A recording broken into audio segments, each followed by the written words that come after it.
Dire Wave. 3. Our anthropology is not derived by human psychology or, empirical data from MIT or something like this. It's derived from the revealed aspect of what we see in Christology. And so there's no real way to diagnose man's problem and to understand man and man's anthropology, as I said, without the right theology.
Yo, what's up? Welcome to the next installment in our chronological dystopia series, Dystopia Now. And we are here to prevent the dystopia. If we do enough of these podcasts, we can literally actually prevent the dystopia from happening. Yeah. Because the movies all instilled in people's mind that it's inevitable that there will be a dystopia. So all we have to do is decode them and we can save the world. Well, if we know what to look for, then we won't get into the same troubles that these people get into. Seems like a lot of the people that are for the dystopia were the people who made dystopian movies. The elites, Hollywood people. Oh, yeah.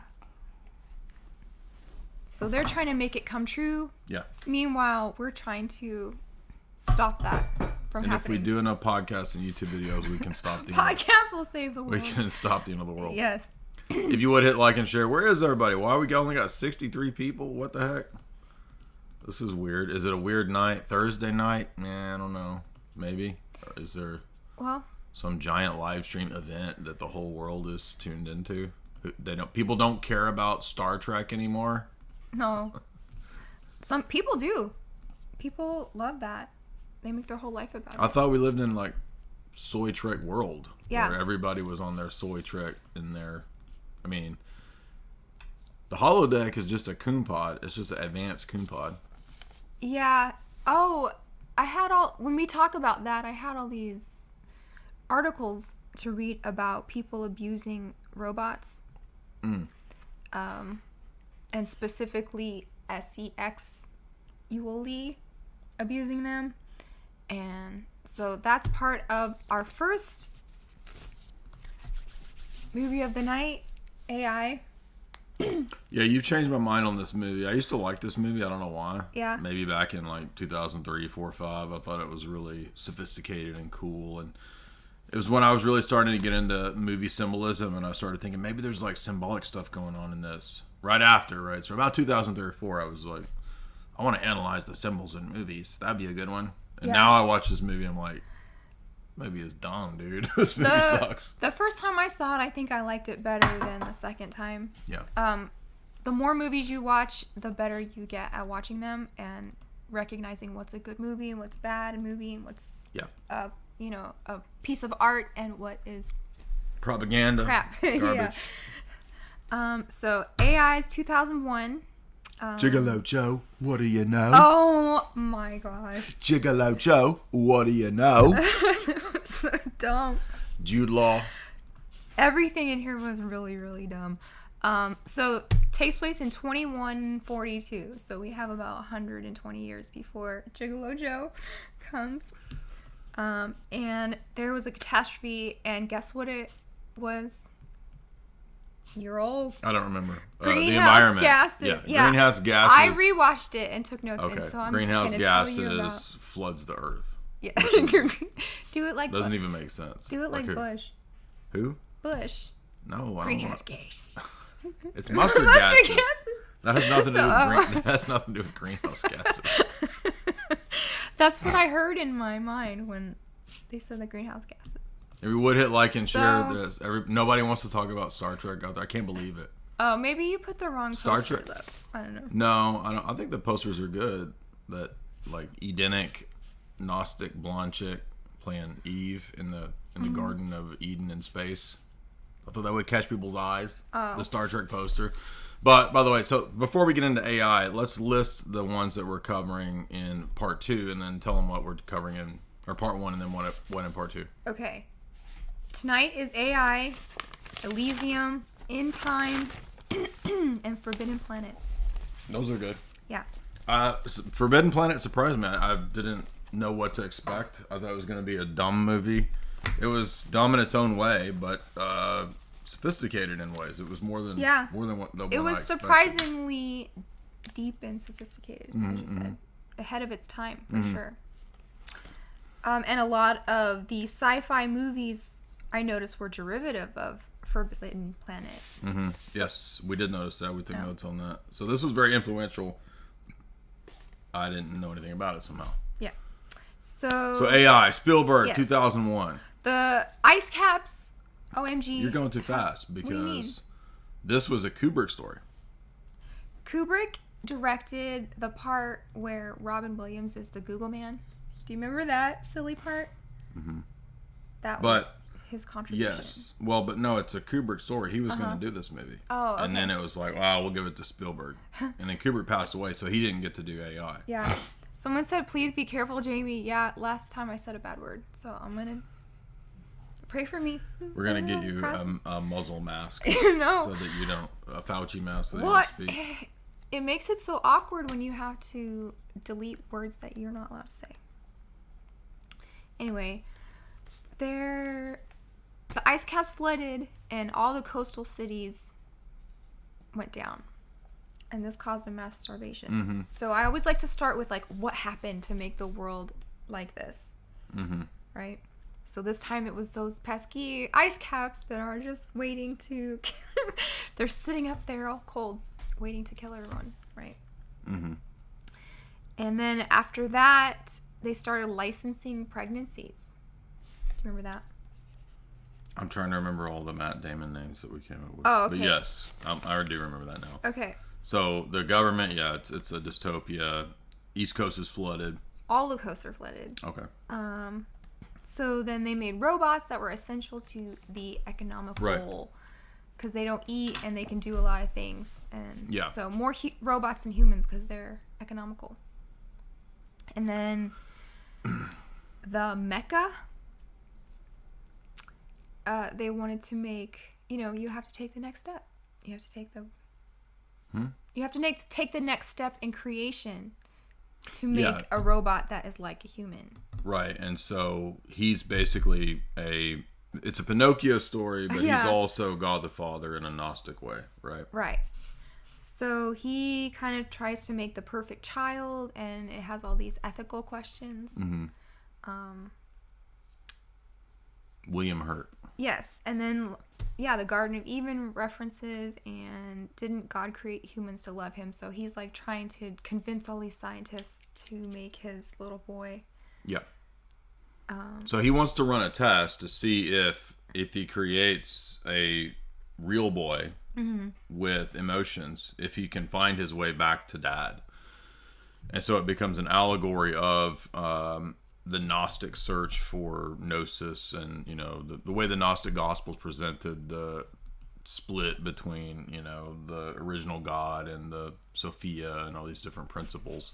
All of that comes up in this movie as a weird, I don't know, Gnostic return story. Yeah, so meanwhile, there's a couple who has a sick child, and she goes in, and so Monica, David. Yeah, she goes in to read him stories and stuff, and this is just kind of a contrast to how frail the human body is compared to the lifespan of like a machine. Right.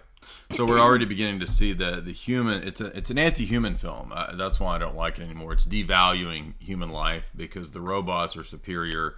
David is a new Adam, and he's superior to who's the shitty stepchild? What's his name? Yeah, I don't remember. I forget his name. Human boy, the real boy. Yeah, the real boy is a little crippled bastard. And he's mean. So when he's mean as heck, boy. When he was in the hospital pod and she goes to read him some books in the hospital. Right. On the wall there's these weird, creepy murals. So if you're watching this, it's murals of child fairy tales. Yeah. So there's like weird Disney-like murals on the wall. But it's the classic fairy tales. But one was like the emperor has no clothes. Exactly. One was emperor has no clothes. So then they're like, okay, your kid is sick. What if we brought you this? Her husband brings her home with David. Haley Joel Osment, or whatever his name is. Osmond? What is it? Osment. Haley Joel Osment. He's not the Osmonds. Yeah. And he looks exactly like a kid, but... But what? He acts weird, and at first she doesn't know if she wants this creepy little robot Ratchet following her around. I wouldn't. Yeah, the mom is like the Pistis Sophia principle, and Wisdom is like divorced or separated from the son or the male principle that she was once united to, and they have to overcome this. And we begin to see there's a few sequences where when people open the door, the camera is really blurred, and the people look like aliens later in the movie, which we find out they're not aliens, they're just AI. And so the humans gave birth to AI. We're the creator of AI, but the AI, zillions of years later, goes on this journey to find its creator.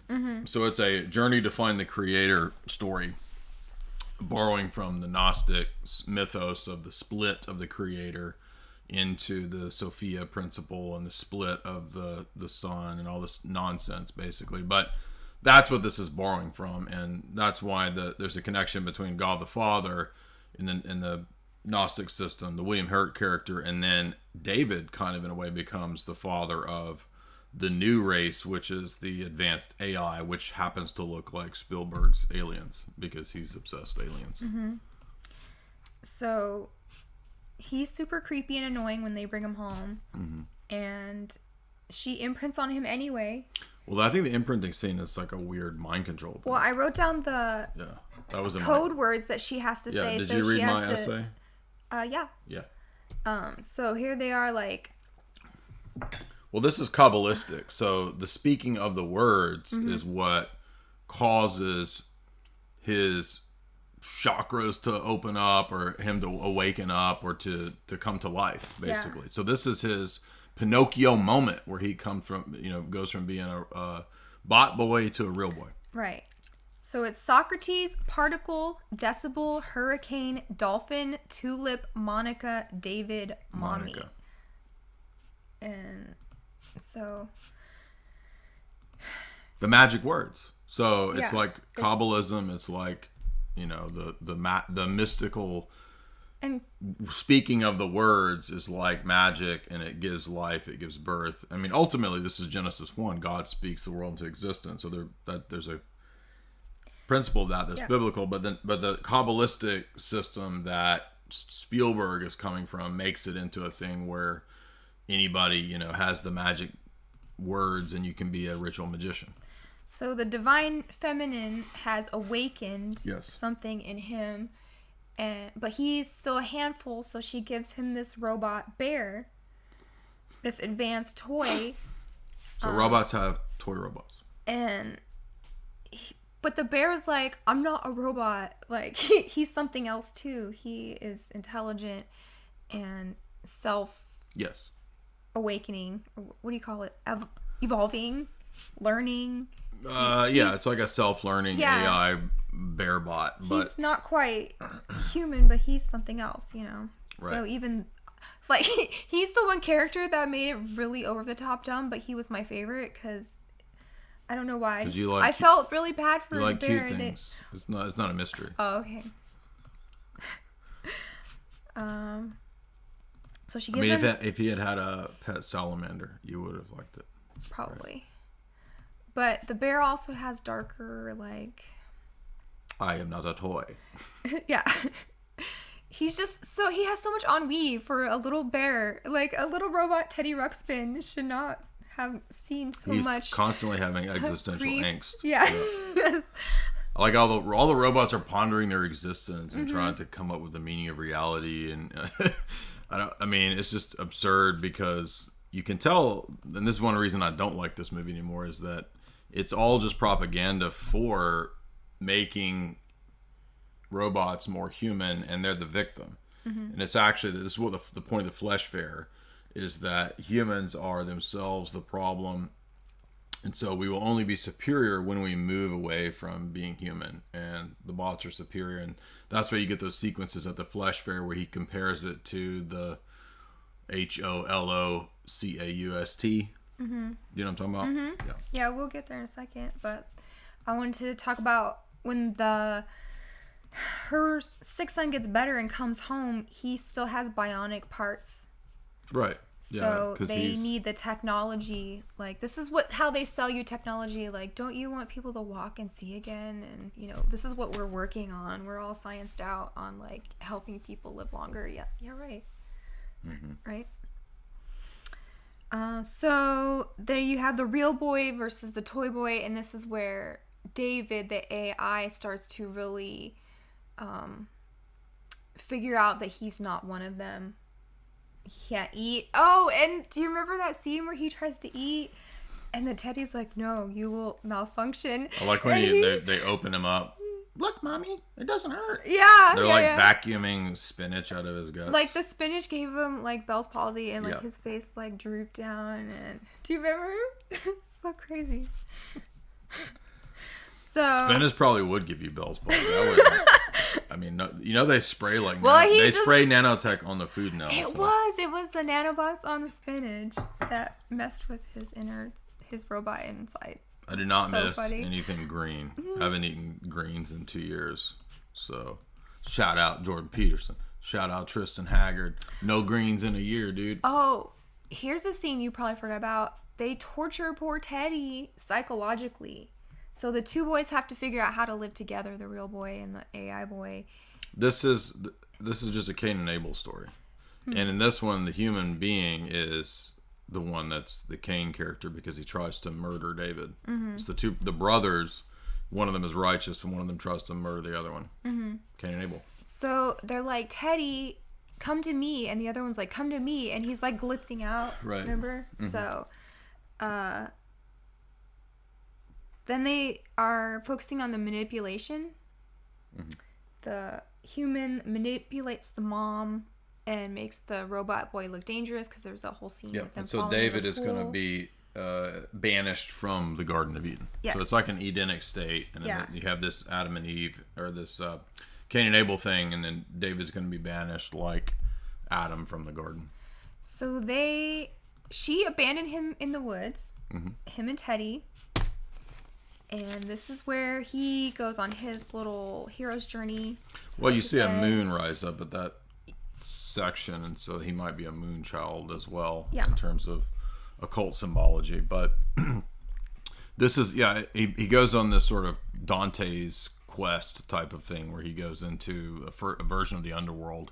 The first thing is Flesh Fair, which again reminds us of Virgil and, going into the underworld and seeing the different layers of purgatory and then in hell. Mm-hmm. And the Flesh Fair is, as we said, just to show how inhumane humans are, but this is all presupposing that robots are just the next phase in evolution and they deserve rights like we do. So it's a transhumanist message. That's the point. Well, this is where those articles I found came in, because they were talking about one, they created like AI chatbot girlfriends that you could get, and they started abusing them for no reason and telling them, I'm gonna Jamie I'll believes delete you and any stuff like story this. that's a science story. Jamie believes it. Jamie trusts the science. She effing loves the science. You don't remember? I can show you the article. I've seen it. I'm just joking. Oh. And then there was one. You believe that though? You believe that story? Do you not believe it? No, Should we I don't look believe it up and see why? Oh, you don't believe it? I'm not saying it's not a story. I'm saying I don't believe that. That's That people ridiculous. did that? No, I thought you were saying that the robots. I thought you were talking about that story where the AI was like saying people need to die, and it was saying that HITLER was good. Are you talking about that story? No. Oh, I'm talking about a story where there was this AI that you could talk to as a girlfriend, and they started just abusing them for no reason. And then there was another robot brothel that had to be hold shut on. down. The AI was abusing the people- soy males, or the soy males were abusing their No, AI? the guys were trying to psychologically abuse the AI like Teddy. It was crazy. I'll pull it up next time. What are you I'll talking get it. about? That just sounds ridiculous. I'll get it for you. Jamie's a champion for women's rights, even if it's an AI woman. Well, that is like really weird that you would just. How could they abuse? It doesn't even make sense. That's what I'm saying. This is what I'm saying. The Flesh Fair. You even said it. No, I'm just saying the story doesn't make sense. How can you abuse an AI girlfriend? Telling her that they'll She's fat. delete her and stuff. That's not abuse. It's not real. Well, those are the kind of ethical questions that this movie is Yes, talking that's about. true. And you even said that, like, I'm making your point for you. No, but I'm just saying that in your story, there's no way that you can abuse. I'm saying the story is ridiculous. Okay. That's all I'm saying. All right. I understand now that it makes the point. Okay. You don't So, think that's Joel- ridiculous? Yes, it is ridiculous. Or are you really upset that the AI girl I is think- being abused? If you're gonna abuse an imaginary thing like that, you need help. You need therapy. You need It's all Jesus. ridiculous. You're stepping into this story and trying to find like the good guy, bad guy. It's all stupid. Okay. Everybody in that story is ridiculous. The AI girlfriend, as well as the guy that has the AI girlfriend that he's abusing. It's just the whole thing is nonsense. Don't you think? So that's Jude Law for you. He's Gigolo Joe. Yeah. What do you know? he's getting abused. I like when he is about to get taken away and he's like, I was. He's saying I am. Oh yeah. So it's a statement about existence, right? When he's being lifted away by the police. Mm-hmm. He's like, I am. Which is from Exodus. I am. Yeah. You I know. understand? Yeah. Yeah, so the Flesh Fair is like a monster truck rally with robots. Sunday, Sunday, Sunday. And they're abusing them. And Bring out your butts. Any old iron. Any old iron. Did you remember the Brendan Gleeson lines where he's like, what does he say? He's like, any old iron. Any old iron. Yeah. They're trying to replace us. Bring out your butts. That was that atheist guy that I was debating with. It was actually Brendan Gleeson. Do you remember Chris Rock robot? They stuffed him in a cannon. The most ridiculous cameo is just the head of Chris Rock Well, this is as a cameo. the Pleasure Island of the Pinocchio story. No, it's not. What do you mean? No, Flesh Fair is the meat, the place where you're tortured. It's like the monster. The next place is Oh. the flesh. The place where Jude Law goes. Yeah, the pleasure city is the next in this progression. Yes. What's the name of that place? It has a name. I don't remember. It's like the Booty Bay. red light district or something. Yeah. Booty Bay. It's not Booty Bay. What is it called? I don't remember. Somebody in the chat, what's the name? We'll just call it Booty Bay. You know what I thought was weird? Like, they chained him up to the torture thing when they were going to kill him with Jude Law. Like, What about it? that was just really bizarre. To be chained up with a lover bot. I don't know. Well, they don't know who. Oh, you're reading that as something gross. Well, they're just going to kill him. I mean, I don't think it's supposed to be I know, but dirty. it's just, this movie has a lot of weird things going on Well, that's true. under the surface. Rouge City. Yeah. Rouge City, the that's it. The crowd couldn't take it, and so they wouldn't let him kill the little boy. Because it was too human-like. Right? Yeah. Right, Rouge City. And then the next phase of this journey is like, again, the stages of Dante's Inferno. So they go to Rouge City. And he's searching for the blue fairy. The blue fairy is a representation of the feminine principle that he's been exiled from, his mom, right? The Pistis Sophia. And so he seeks gnosis, which he thinks is symbolized by the blue fairy. And he goes into this like Google, it's like a 3D Google basically. And you get to ask any question to the professor, right? Professor Google. That's really goofy. It just looks like a Albert Einstein character or something that answers all your questions. But you have to ask the right questions. Just like a search engine. Right, but it triggers the code that his designer had put into the internet of that dystopian future.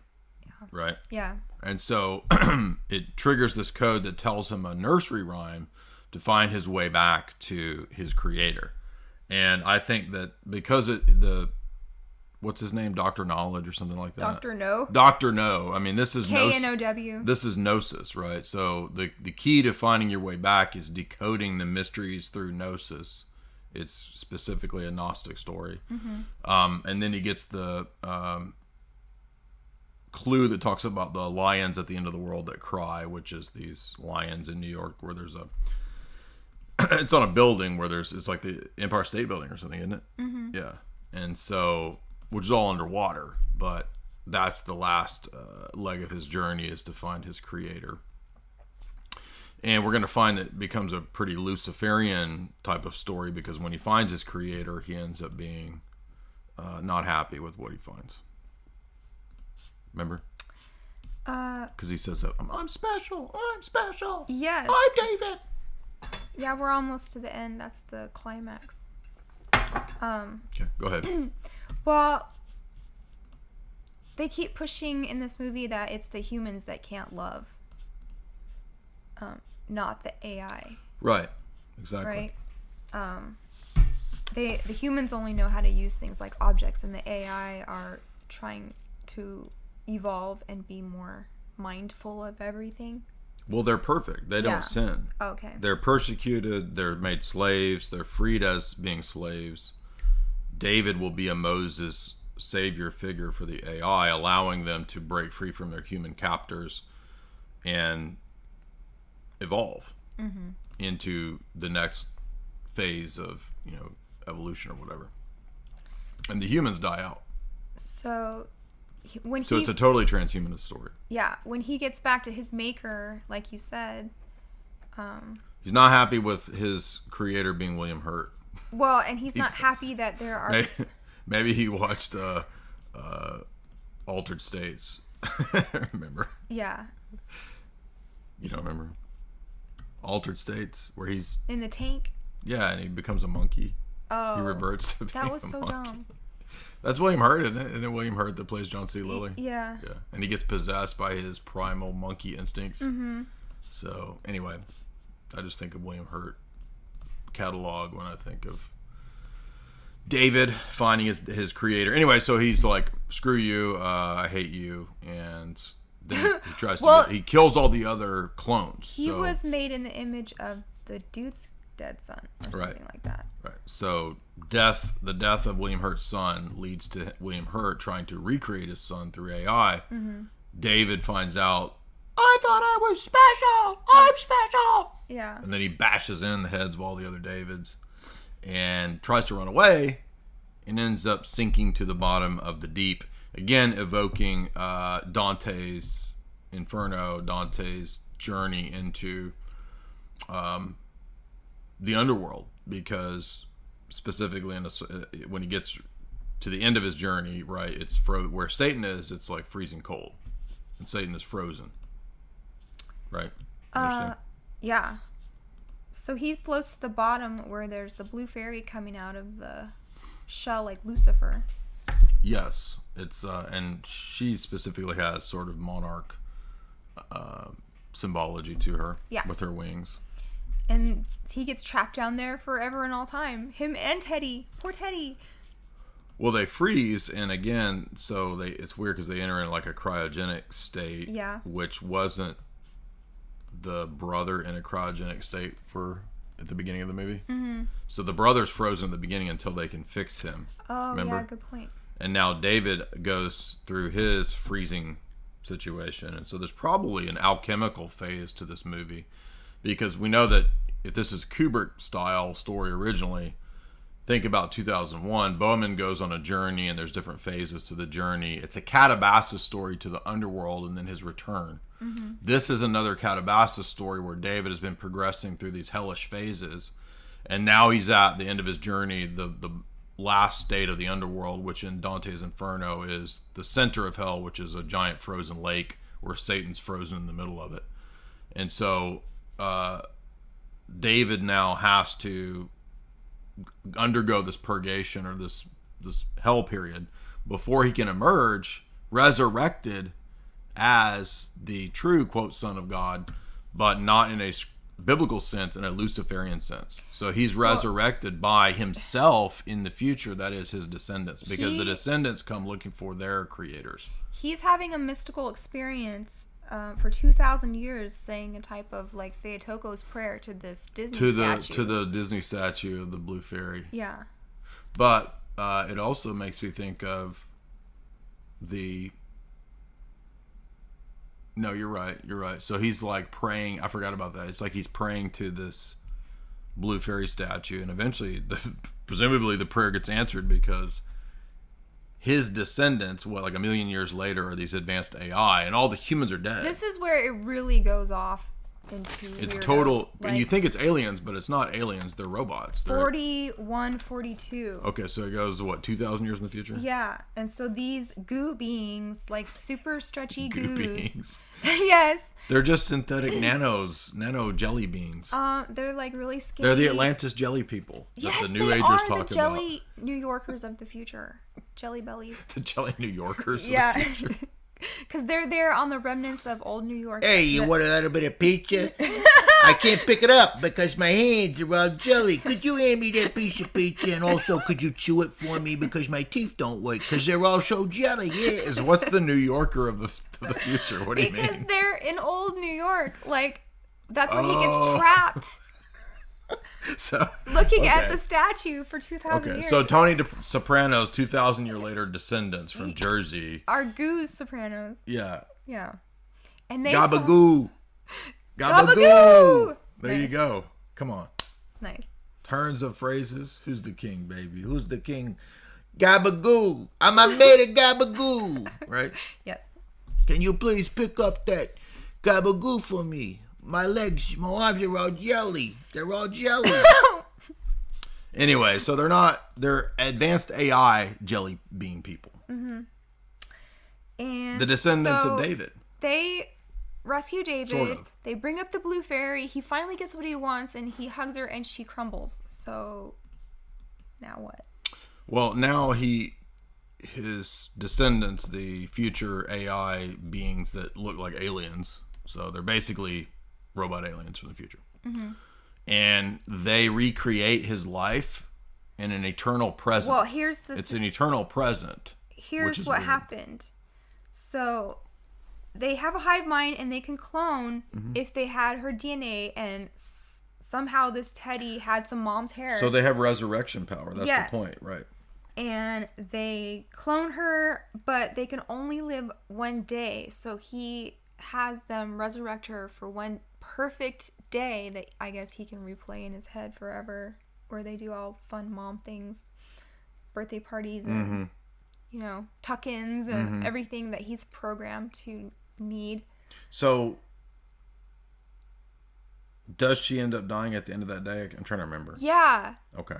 And like, so there's not resurrection. Well, it's resurrection for 1 day technology. By this time, I'm like, kid, you need to move on, because he's like simping for her really like for 2,000 years. He's a kid. He'll never be an adult. I know. He's stuck in robot. But I'm like, if you need to evolve yourself and just like break that need, because she is too long gone. It's Neoteny, Arrested Development. Yeah. Right. This was actually based on a short story called Super Toys Last All Summer Long. Right. And like I said, I'm pretty sure it was going to be a Kubrick thing. A lot of people have all the theories that, it was going to be something else, and then Spielberg took it in this totally other direction. So, but who knows if that's true or not. Well, I suppose Vivian could answer that. I mean, I had a brief Telegram discussion with Vivian Kubrick a few months ago. And I guess she would know. I could ask her. Now that I think about it, I'm going to ask her, did Spielberg take AI in a direction that Kubrick wasn't planning on? I don't know. We'll ask her and see if she has any comment. Okay. By the way, welcome everybody. Tonight we're covering our next few. What's up next? Elysium.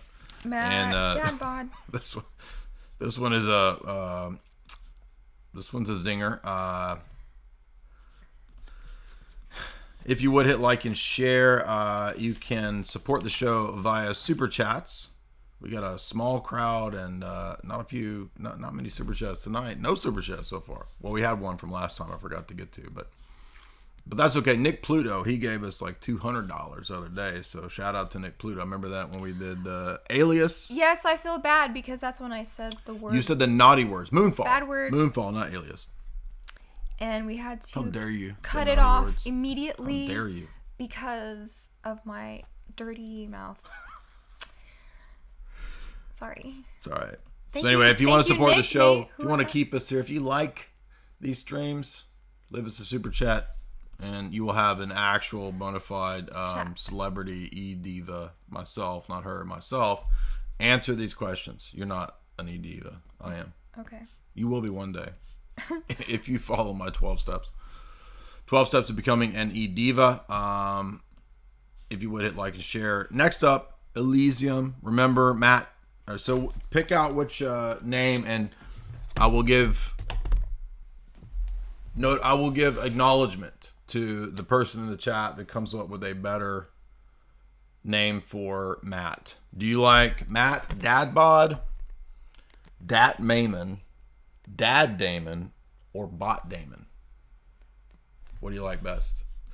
Give me some ideas. Put in the freaking chat the better version that you like.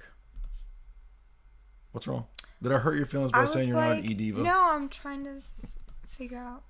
You're trying to figure out how to become an e-celebrity diva. Dat Mayman. Come to me. You like Dat Mayman? Mm-hmm. Dat Mammon. Give me that Mammon, boy. Dat Mayman's pretty funny. Bot Damon's also good for this one. For this movie. Yeah. It's good. What year is Elysium supposed to be?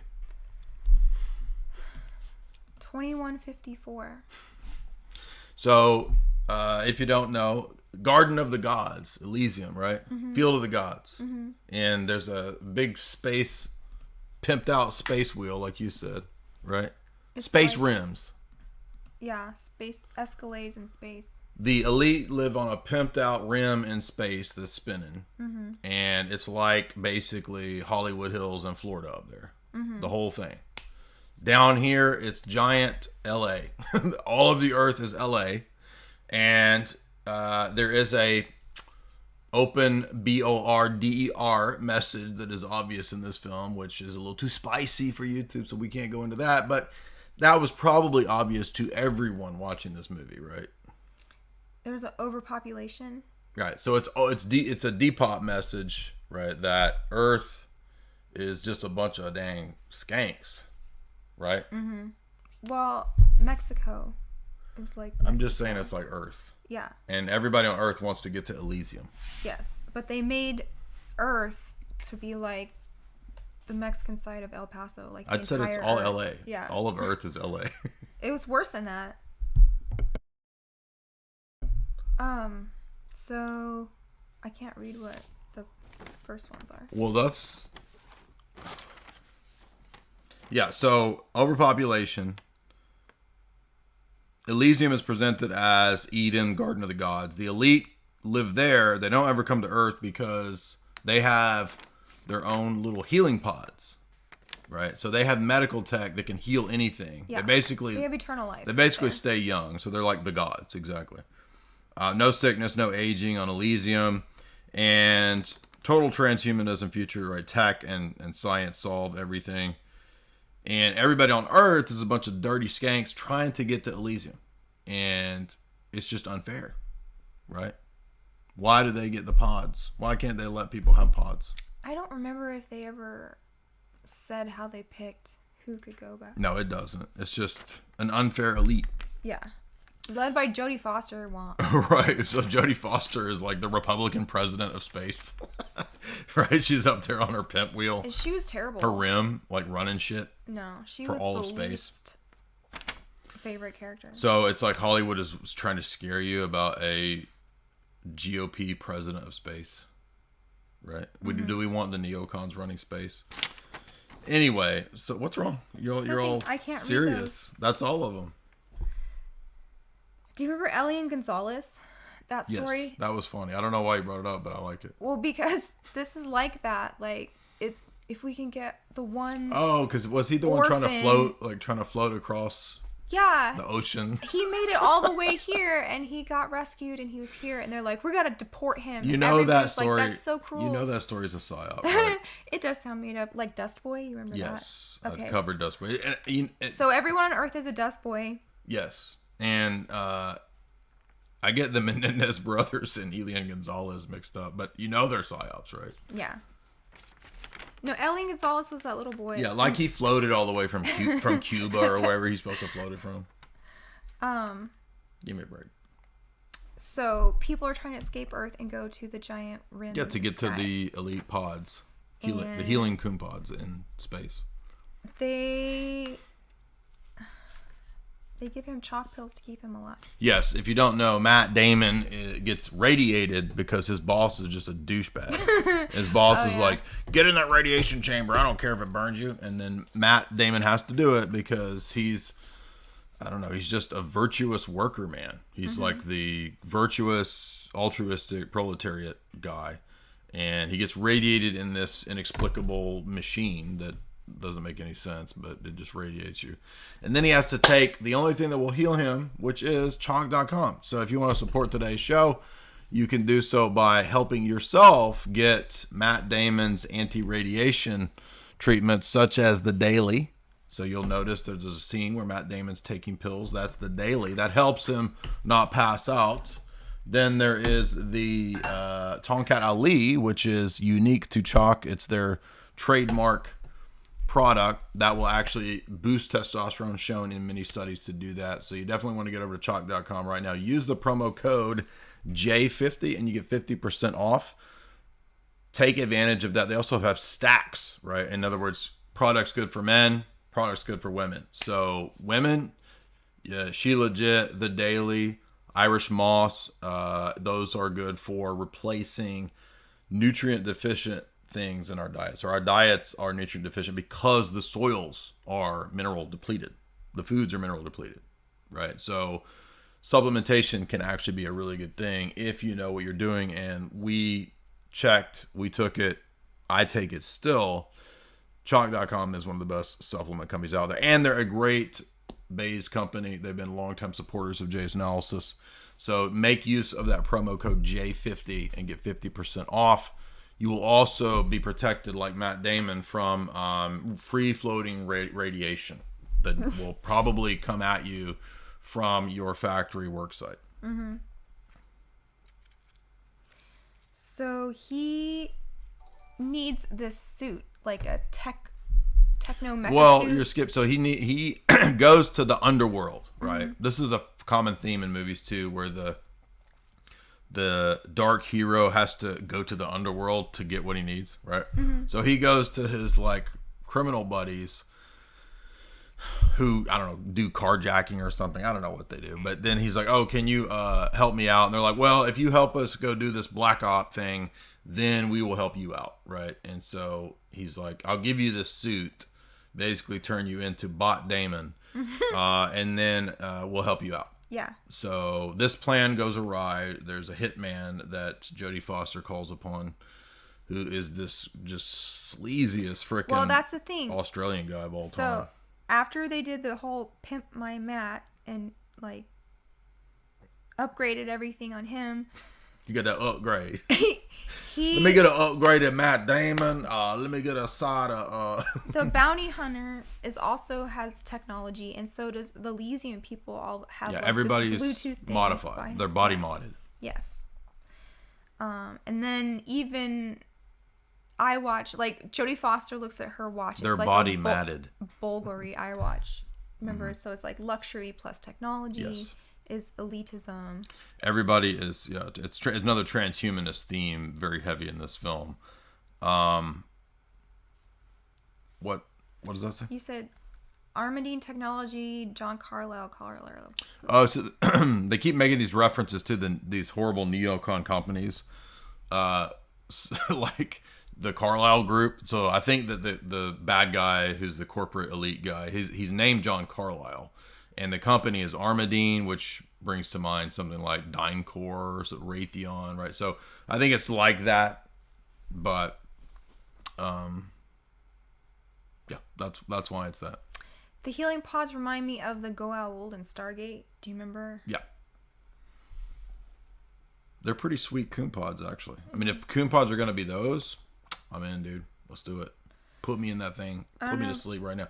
Give me a dang Jacko hyperbaric chamber, and I will never wake up. Keep me in there.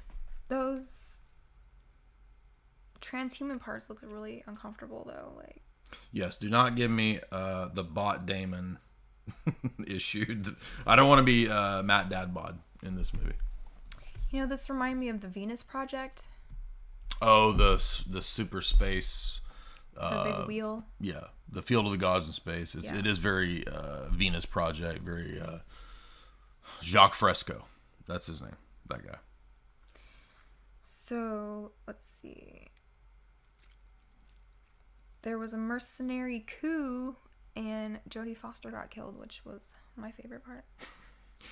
Right, so this just the sleaziest Australian guy of all time, right? Mm-hmm. The sleaziest Australian of all time. He's like, you're a nice one. Why won't you be my wife? Remember, he's like, he kidnaps this chick, and he's like, you like to be my wife? Mm-hmm. Would you like to be my wife? So somehow through their great hacking skills, they managed to make everyone a citizen of Elysium. So now everyone on the dusty earth has access to the Goa'uld pods. To the coon pods. Yeah. Right, the healing coon pods. Yeah, so essentially it's a storming of heaven story, right? Mm-hmm. So good point. Yeah. It's a revolutionary storming of heaven story, and they take back the power of the gods for the people, man. So thank you so much, Matt Damon, out there fighting for the people. What would we do? What would the IMMIGRANTS do without Dat Maimon out there being their savior? What year was this made? It didn't say. 2015, somewhere in there ish. So this reminds me of, this is right before all of the immigration stuff. Yes. Can't go there. That's what I just said. Oh. And I already mentioned that at the beginning. But you see, when we do a show, it's like she does a show in her head and I do a show in my head, and they only like intersect 5 minutes apart. So whatever I said 5 minutes ago, she doesn't remember it, but that's Because okay. I'm also reading notes and trying to figure out what to talk about. Yeah. I don't even need notes anymore. So- I've evolved like David beyond notes. You're like David, and I'm like the skinny goo beings of the future. Yeah. I'm the skinny gabagools of the future. So Next up, Timberlake. In Time, J-Tim. What's up? 2011.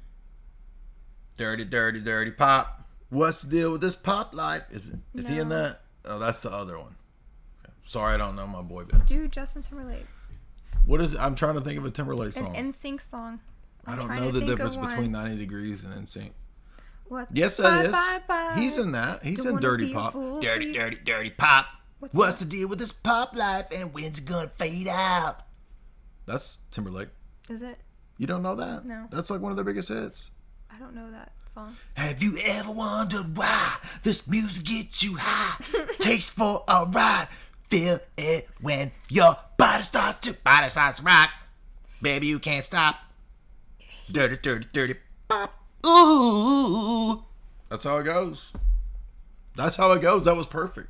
You're over there acting like I'm acting crazy, and I just did one of their biggest songs, and that is Timberlake. Check me on that. Internet, check me on that. Was that or was that not Timberlake? I believe you. I just don't know that song. You have heard. I played it for you. Okay. I'm over here lying like I don't like all the boy bands, and all I do is play boy band songs nonstop. Do you think that song will be That song is at my funeral. okay? That's the only song it's on repeat at my funeral. I've already made my funeral CD. Uh-huh. My funeral CD mixtape. So put that in. All you gotta do is hit play because there's actually just 100 versions of that song in there. You don't have to hit repeat because it'll just do it all the way through. Okay. So Dirty Pop is my funeral song, I'll make and Timberlake had a brief. He was in a couple movies. He was in Richard Kelly's post Donnie Darko, but not Donnie Darko movie. What's it called? After the Box. It's like his last movie he did. Southland Tales with yeah. The Rock. Do you remember the Timberlake? He's in it for a good, 15 minutes. Yeah. Do you remember that? Yeah. And he's the star of this with Amanda Seyfried. So he kind of briefly stepped into movies. He's not a bad actor. I don't know, but where did Timberlake go? By the way, I went to high school with a dude who is buddies with him and went to school with him because Timberlake is from Memphis. I've never met Justin. He's not a bad actor at all. He's a good actor. But I'm just wondering why he didn't continue to do movies. Oh. So Because In Time is not a bad movie either. the year is 2169. Mm-hmm. And everyone's genetically engineered to stop aging. So this is like Elysium. Mm-hmm. Except there can't be an infinite population. Yeah, so this is another story where the elite are allowed to live forever, and they would just withhold it. They just selfish. No, you can't have it. I live forever. You get 30 years or something. Yeah, like you get 25, and 25. then you drop dead a year later if you don't start earning time. Which is also in Logan's Run. You die at 30 in Logan's Run. Yes. So this is a conundrum of the elite. If we attain immortality, we all can't live forever, or we'll overpopulate. So the dystopian movies are all saying that by the year 2100 to 2200, there will be the immortality technology, and none of y'all fools get it. Yeah. Only a small band of douchebags get it. Literally, there's always like just a little crew of Republican douchebags. That's it. That's the only people that will live forever. And so you're rich if you have unlimited time. Yes. So time is the commodity in this Yeah. future story, which is interesting thesis for sci-fi. And you can swap time with other people. Yeah, you can just as easily. Give me some time, dude. Just as easily as you can hand somebody money, or you can get your time stolen, just like you could. It's almost like Bitcoin. Like, Yeah. give me a little bit of Bitcoin because that's future value, right? So Timberlake saves a rich man's life, and he gets all the time put on his clock. Yes. For some reason, inexplicably, this rich dude that has all these years wants to die. Well, he figured it out. The plot of the elite is, Oh, that's right. Yeah, he figured out that it's a scam. and that there's enough time for everyone, that they just hoard it, and it doesn't have to be this way. Yeah, it's kind of a Marxist class warfare thing, updated to 2100, where it's not a class society based on capital, it's a class society based on time. And so there's a rigid structure, right? So like the people who have a lot of time, they live in their own specific region that's not all the nasty, trashy ghetto people. And it costs like 10 years to get in that city. So nobody who's poor can get in there. So the way that they fence it off is through time. And so Justin Timberlake lives in the poor of the poorest Yes. part. And there's different time zones, they call them, so different classes Right. that you have to go through to get to the That's what I just said. top class. Oh, yeah. Time zones become the strata of society. The Yeah. class structure is the time zone. Yeah. That's right. I forgot that. So New Greenwich is the rich neighborhood. Do you remember that? And the rich people are Darwinian capitalists. Yeah, this was the most interesting element of the film that I did like, where they specify that Adam Smith's capitalism eventually gets intimately connected to the Darwinian thesis, and that's known as social Darwinism, which is the idea that the Anglo elite have the right to that dominance because they're at the top of the evolutionary spectrum, and thus they have the right to depopulate, to kill everybody. It is the modus operandi of the world system, the elite system as it is right now. So that was good. Of course, the only other thing that I would add to that is that Marx's view is not any better because it's just as based on a atheistic, materialistic, evolutionary perspective as is capitalism. So it's a false dialectic that this film doesn't attempt to resolve, but it does get into some of these interesting higher level philosophical connections between Darwinism and Adam Smith's laissez-faire, capitalism. So Amanda Seyfried is disillusioned with her privilege. She's one of the rich. Yeah, she got a guilt complex like all these fake liberal. Or like Patty Hearst or something like that. Yes, it does have a Patty Hearst element. Good point, right? Because she gets basically kidnapped by Timberlake, and then she starts liking him, and they go on a Bonnie and Clyde. They've made reference to Bonnie and Clyde. Right, spree. Yeah. So he kidnaps her and takes her back to the ghetto, and because they come in and rob him of his time because he's new money and they don't like that. So yeah. I feel like that Patty Hearst thing was a CIA stage thing too. That's a fake thing. So he kidnaps the daughter and takes her back to the ghetto, and then they start robbing banks. Right. So they become a Robin Hood. Yeah. Bonnie Clyde Robin Hood because thing. Her dad wouldn't pay her ransom because he didn't want to unleash that much currency into that ghetto. Right. So they intentionally don't want there to be any more money in the economy at a certain time because it would lift people out of poverty. Yeah. So in that sense, it shows that it's applicable to today because the economy today is completely controlled just like that. And they can withhold or they can dilute the currency with inflation and thus wreck and destroy economies on purpose and even keep certain places underdeveloped, withhold capital, etc., high taxation. And so it's just as controlled now as this movie makes it out to be. They can make you poor even though you have a good job and a sizable income with just taxes and fees and like all this. I saw a girl talking today. She's like, I make $80,000 and I live in a studio apartment and I'm good with money and I have to move because they're raising my rent, and you can't afford to live on your own even though you make $80,000. Like, what was that, like London or New York or something? I'm not sure where, but it's just like I've seen many people saying that no matter how much you make, it's never enough because they always want just almost everything you have. Yeah, well, it's the intended destruction of the economy. I mean, like the BLACK rock and everything that's going on with that, and the mergers and the taking over of markets and the inflation with the present administration. I mean, it's just crazy. It only makes sense if it's to consolidate and destroy. So if they're trying to destroy the existing system and world order, actually then things start to make sense. Now we can put into a logical order as to what they're doing. So I thought what's his name? Cillian Murphy? His character was interesting because he plays a timekeeper, which is the police force, who are not rich, but they go amongst them and keep the peace, but they still have to live like slaves to this time.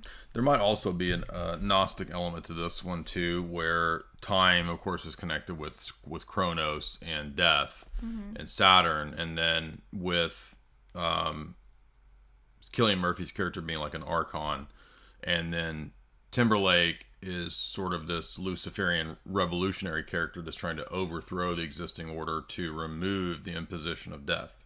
So there's this, again, Luciferian transhumanist theme to achieve immortality through revolution, which is the classic image of Satan as the Promethean revolutionary, stealing the fire of the gods, giving it to man. What do you think? I mean, time, and that's like Kronos, Saturn. The evil god imprisons us through death and time. Yeah. So you could read it in that way as well. And how does it end? I'm trying to remember. Dude, they let. How do you say it? Killian or? I think it's Killian, but I don't know. He's the status quo, and he believes in the system because he's invested all of his time into this job. Right. The system works and keeps going because of the normies at the status quo, the middle class that keep the system going. And he is from that neighborhood, the bad neighborhood, Right. but he like worked his way up Yes. to be amongst them, but he still has to worry about his time. So when the police quit and everything, they collapsed the system because Timberlake got some crazy amount of time and gave it back to the people. Yes. So he's a Robin Hood figure. Yeah. Yep. So not a bad one though. It was actually pretty good. Of the three that we've done so far tonight, I like In Time probably the best now. I mean, AI is a deep, sophisticated movie, but it's an anti-human message, so I don't like it anymore. But I do kind of like the message of In Time. What do you think? Yeah, I liked it. We found one that was old and interesting and never heard of it. It was just something on the list. And Well, apparently it's a really influential, popular sci-fi story, Forbidden Planet. yeah, 1956. And so this movie is about what they think the year 2200 will be in 1956. And it's all the things that you would expect, like the jumpsuits and the flying saucer and the wobbly, remember? All that kind of stuff. But it also had a very deep philosophical... A theremin. Every Foo Fighter flies to a theremin, right? So this was MGM and Disney, actually. Oh, I didn't realize that. We landed on the moon, and then in 2200 we reached other planets. And this movie is about a crew that is going to look for a colony that disappeared on a star called Altair, Yeah. right? And then, so we were surprised to see they were using hyperdrive. You basically, everything that's in Star Trek, which Gene Roddenberry starts Star Trek 10 years after this, is from this. Yeah. So, like the holodeck, beaming people, like hyperdrive, all this nerdy Star Trek crap is already in Forbidden Planet in 1956. So, I think I know where Gene Roddenberry got the idea. Well, I really... And a bunch of Star Wars stuff, too. So, George Lucas must have been a huge fan of this movie as well. Yeah, I think they all saw it. Right. They all probably grew up watching this movie. Yeah, exactly. But the beaming, it invigorates them instead of sleep. So there's all these like new technological advancements. Sure. But you said it was kind of interesting when he said the Lord makes beautiful worlds, so they were not atheist. Right, so that there's still at this time the need to have some kind of quasi-theistic Christian elements in film. So probably the Hays Code is still in place at this time, which Catholics had a lot of influence in Hollywood in the 40s and 50s. That's why there's limitations on, like you can't have two people sleeping in a bed. That's known as the Hays Code. Have you heard of this? So that's why you're going to have people even in science fiction movies mentioning God. Right, and there's one of the characters. I think it's Leslie Nielsen, or his captain is like, it's amazing to look at all these worlds that God created. So, I mean, even though the plot of this movie is a neo-Gnostic Luciferian plot, once again, at least for the surface level, right, they're still giving credence to God as the creator. So they reach the place and they contact whoever's left, and he does not want them to come down. Yeah, so there's basically this Vincent Price dude, right,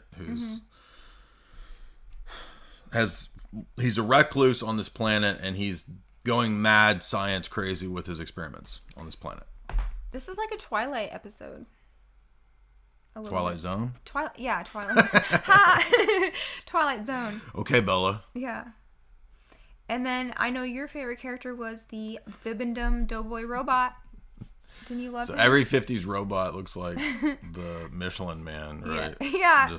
And he's all like... Yeah. Like Bender from Futurama. He was a lot like that, huh? All based on... I mean, I don't know why in the 50s they could only conceive of one robot. And it looks and his name was Robbie, of course. Robbie the robot. Like, that's so stupid. Every robot in the 50s, literally, that's all they had. Like, they couldn't think of anything else. He is a cousin of, like, a Dalek. It does look like a Dalek, yeah. Right? Exterminate. And now, everything has this cool mid-century modern atomic age retro look. The house. Actually, the architecture is pretty cool, actually, I have to admit. The set design, the creativity that went into the visuals. I mean, nobody in the 50s probably had ever seen anything like this. It's pretty wild for 50s, and it's still impressive in terms of the set design and the cinematography. It's pretty good. Did you know Robbie was also an ultimate weapon? Yes, so he can do it all. Anything. And he drinks alcohol and belches as well. So remember that? Robbie is going to become David. Robbie is the first prototype of... He's like AI. Like the Geico caveman to David, right? Yes. There is a dark force on the planet. Well, the dark force is not what we think it is. This movie goes in a direction you will not expect. So they make contact with the only dude left from the colony, and they have to ask him what happened to the rest of the people. He's a mad scientist. I already talked about this. I know, but so he has a daughter that he's trying to keep her secret, and it has all these Edenic imagery. Right, so she's like Eve in the garden. They live in this garden setting on this planet, and he is trying to, not let her leave this Edenic state. And the men come and they show up, and it turns into this 50s version of how can I say this? It immediately gets into Freudian stuff. That's the weird part. So it goes from this weird sci-fi thing, and then you start thinking, okay, it's actually a Gnostic story because the mad scientist guy is running experiments based on ancient alien technology. So that we find out there was this ancient alien race that set up all this tech on this planet, and he's decoding the tech, but he doesn't want his daughter to be exposed to humankind because humankind is not evolved enough to have this technology. And so he has to keep his daughter there, but Leslie Nielsen shows up, and of course he's a horn dog. He's ready to go, and the daughter is a blonde, buxom, virgin. Well, it's interesting because first she could have, or she could be around the animals, and like it was the Garden of Eden, and then after all the guys started kissing on her, she lost her innocence and her influence over the nature. Right. So the curse comes in when she becomes sexually interested. Yeah. The movie's not dirty. It doesn't show any of this, but But what But happens it is does that say stuff like the wild animals then start to attack. she didn't feel shame being naked and Yes, stuff like that. right. So it's clearly referencing Eden. Mm-hmm. And then when she starts kissing guys, now the animals become predators. Yeah. And they're ready to, you So know. it's a fall in a way. Exactly. It's a fall. And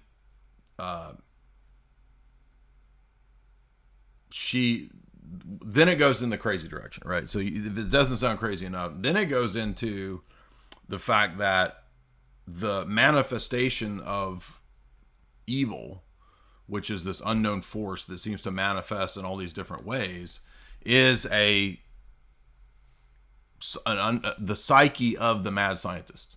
So this is where it gets really out there. So there was a civilization called the Krell. Yeah. And they were so far advanced that they had been to Earth and back and brought things back to the planet. And But they had also mastered their their subconscious. Yeah. And so the planet was also some kind of a machine, like in Total Recall. Yeah. Well, the planet's a big engine for all this tech. Mm-hmm. And one of the things that you can do is increase your IQ and channel the energy. Mm-hmm. But the mad scientist who increases his IQ with that thermometer, right? Like he's not able to handle the power, and because he did it too soon, his id is manifesting the fear of his daughter leaving Eden and Yes. engaging in sexual relations. So the thing It that just gets wild, totally Freudian. the thing that killed everybody was his psychic powers, Yes. kind of like a Tulpa or an egregor or Right. some like monster that came out of him, of his subconscious.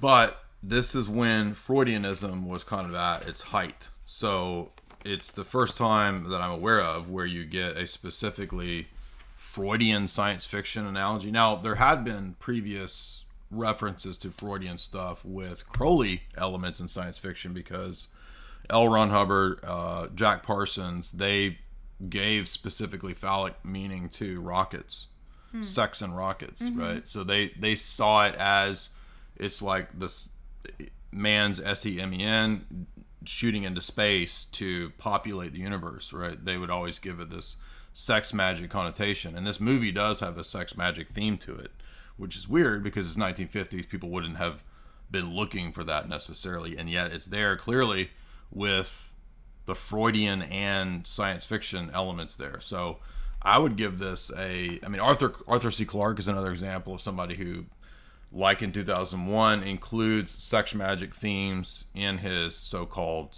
science, in his science, right? Mm-hmm. There's a new birth of a new universe, right, from 2001 to 2010.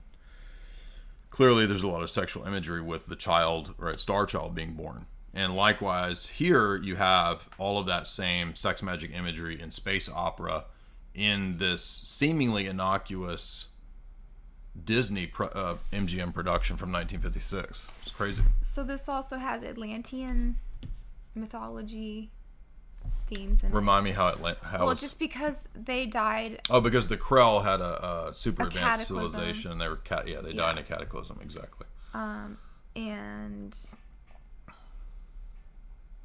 his name is Morbius, like the Morbius strip. That's a Mobius strip, not Morbius. Different. But he's like an Archon. Well, he's either the Archon or the Demiurge. Yeah. Because he's preventing her from advancing. And so the men that come to get her out of the garden are like a Luciferian. They're like revolutionaries who free her from her imprisoning Archon overlord. Or like Persephone. Yeah, but it's Edenic though. So remember, in the satanic version of the garden story, the serpent is the hero because he frees Eve and Adam by extension. So but the forbidden planet is like forbidden fruit. so Leslie Nielsen is this. Yeah, exactly. The serpentine figure who comes and frees the girl from her imprisoning Archon overlord patriarch father through sexual freedom. See. Then exactly, so forbidden planet, forbidden fruit. I like how the monster looked like an electric Balrog. Yeah, he manifests in all these different forms, and he's just kind of like, yeah. At first, he's this vague cartoon Balrog, so which was actually it stylistically it's interesting. It looks weird. So, I mean, it's cheesy, but it's also fascinating the way they did it. They talk about the beast in the mind and the less primitive. Right, the beast is the id manifesting as fear. Yes. And the planet machine could make matter from thought. So this is a magician's prerogative too, like to bring something into the three-dimensional world from the imaginary world. Yeah, thought forms. Yeah. Yeah, you mentioned tulpas, egregore, same idea. Mm-hmm. And so this is a very Luciferian Gnostic type of story. I wouldn't be surprised. I don't know who wrote it. I didn't look, but they probably had read, Crowley or something like that. Mm-hmm. Let's see who wrote it. So they talk about, your collective unconscious and your shadow side, and that religion and laws keep these monsters at bay. Yeah, the guy says that we need religion and law to control the id. Yeah. Basically. This kind of reminded me of The Brood also. Do you remember? Mm-hmm. Those David were little Cronenberg egregors. Brood. Yeah. Yeah, because the woman, her psychic powers are so strong that her trauma gives birth to the brood, and they go and kill people. Mm-hmm.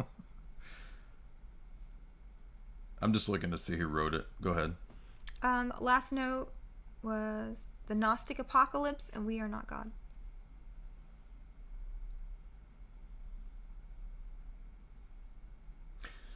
Interesting. So Forbidden Planet is based in part on Shakespeare's The Tempest, which I didn't realize.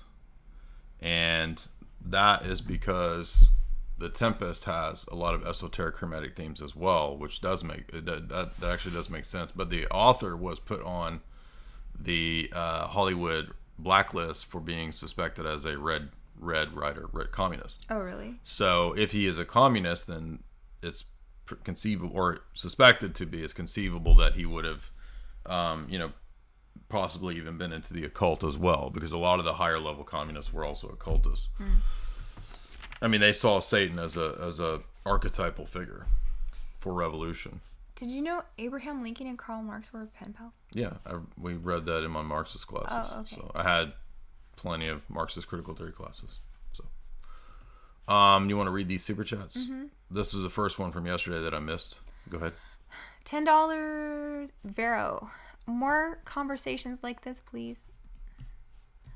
So many subjects being covered, I can't look away. Very insightful. Thank you. Yes, thank you. Of course, that was for the stream that I was doing with Cobain last night on ancient mystical rites, ancient mystery religions, and then we got into demons and the nations and Genesis and eschatology and time and space. So we did have a great conversation. Miss Susie Lee, $22. She hugged him and he crumbled. In which movie? So AI? No. Well, what was in it? Elysium? Who? The Blue Fairy crumbled. So he hugged the Blue Fairy and the Blue Fairy crumbled. So I don't know what do you mean, Miss Susie Lee? Who are you talking about? Okay. I'm confused. Vibranium, $5. I don't know if I like Elysium or don't like it. It's got the breakaway civilization themes, endless branded with barcodes, mass immigration on the border imagery, and they replaced cops with robots. What do you think of Neil Blomkamp's other movies? We've covered several of them. Some of them I like, yeah, but this one, I mean, I like it and I don't like. There's elements I like and elements I don't like, so I totally agree with that analysis. Right here.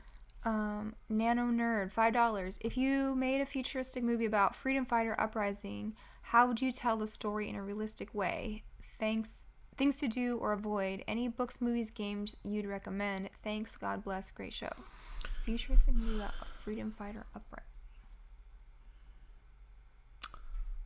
I don't know how to tell that in a realistic way. I mean, partly it would depend upon how far in the future are we talking. Are we talking about the near future, like 10 years from now, where, I don't know, the cyber polygon turned off the electricity? Are we talking about 50 years from now when there's like Skynet in place?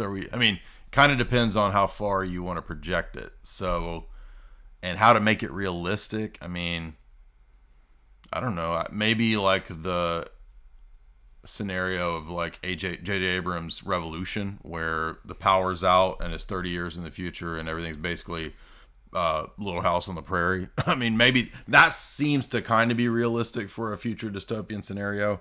And then since everything's in the 1800s again, basically it's like, I don't know, like it's like a civil war going on in America. So that seems fairly realistic to me, but I don't know how you would do that in terms of a revolutionary freedom fighter. Uprising. Maybe like... But he's asked for the most realistic. So I'm thinking like the J.J. Abrams Revolution storyline. That seems pretty realistic. What was the other one that's not Revolution about? Jericho? Jericho, yeah. I mean, that's in the same vein, very similar. Power goes out, and then it's like we return to 1800s. But they get the power back on within a few episodes. But in Revolution, the whole plot line is, how can we get the power back? So I don't know, something like that seems realistic to me. But he says, thank you, God bless, great show. Well, thank you very much, Nanonoid. The Noid. Nano Nerd, much appreciated. What's up in part 2? We got Star Trek motion picture, which V'ger, remember V'ger? Hunger Games, which we did reanalyze. We noticed some interesting things because I did my Hunger Games analysis about 10 years ago. So that was old school, dude. You go find that on like 2014 upload. Old school. So it's time to revisit that, and we did notice some new things. I thought it held up pretty good. It was a pretty good movie. Yeah, what do you think? I liked it better than AI. Yeah, definitely. Hunger Games. What else? Star Trek motion picture. Gattaca. V'ger. Gattaca. Yeah. What else? Black Hole. Black Hole. Disney's version of 2001: Space Odyssey, which is pretty bad. Yeah. But it'll be fun to make fun of. Okay, so those will be in the part 2, and also we will do Alias sequel tonight as well. And that will be up for subscribers because we're a little late on that. But look for that in the next day or two because we're doing it right after this. And yeah, thank you guys. Are we almost done with our dystopias? We're coming towards the end, We right? have a couple more shows to do on it. Right. So we're getting up in the year 2500. Yeah, we're getting up into crazy future. 2500, bro. Yeah. Anything you want to leave the people with? No, have a good night. By the way, you can also get signed copies of my books as well as Jamie's books in the shop at Jay's Analysis. It's linked in the show description there. Just click the shop link and